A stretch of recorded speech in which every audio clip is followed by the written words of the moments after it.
loved burying herself in a brand new knowledge of another time and place. And when she'd stumbled upon a cryptic reference to some ancient murderer in a news article she'd been skim-reading in her doctor's waiting room, the seed of an idea had been planted. Her agent had been enthusiastic, to her great relief.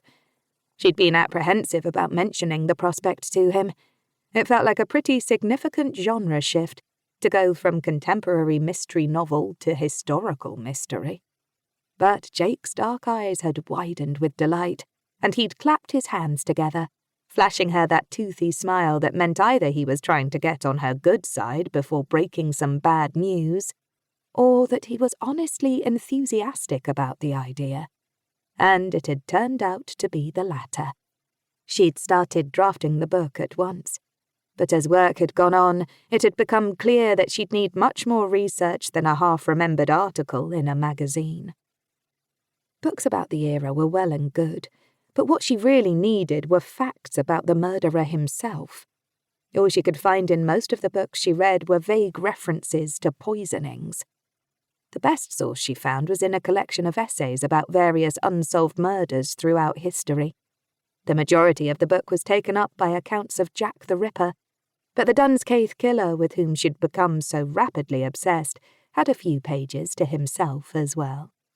It seemed, from what she could gather, that he'd had a run of victims to rival Jack the Ripper himself, and, more to the point, he'd never been caught. Hers would be a speculative novel, she knew that much.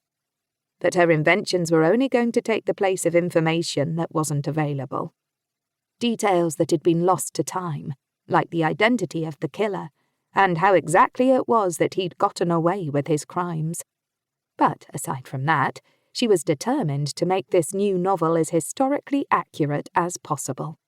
And that meant, she'd realised, that she needed to visit Dunscaith. She needed to get a feel for the place as much as she needed to speak with local experts.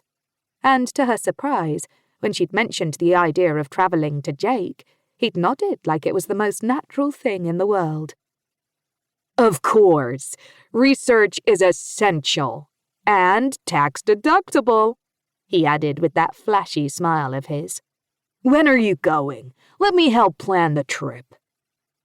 Imposter syndrome. That was what it was, Ruth thought now, shaking her head as she remembered how shocked she'd felt by his support. Of course she needed to do on-the-ground research if she wanted to write a book about a country she'd never been to.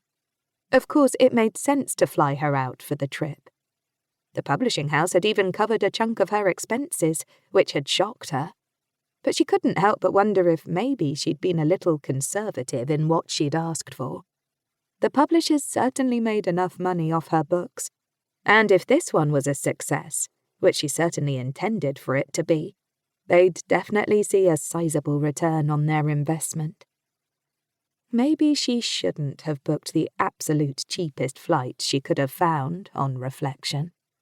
She'd just wanted to be a writer for so long that it was sometimes hard to believe that she'd actually made it, that her novels were successful and popular enough that people were paying her to write them, to research them, to work on them in relative comfort.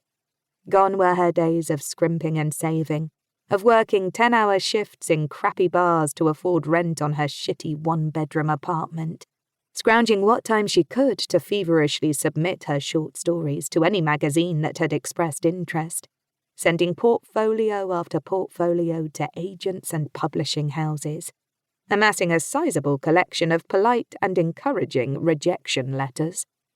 Those years were still so vivid in her recent memory that it felt strange to know that she'd actually made it.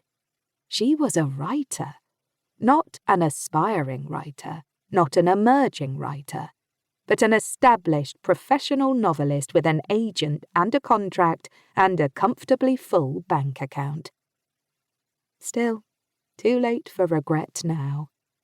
Next time she went on a research trip for an upcoming book, she'd book a more expensive ticket. Maybe she'd even get very bold and go for business class.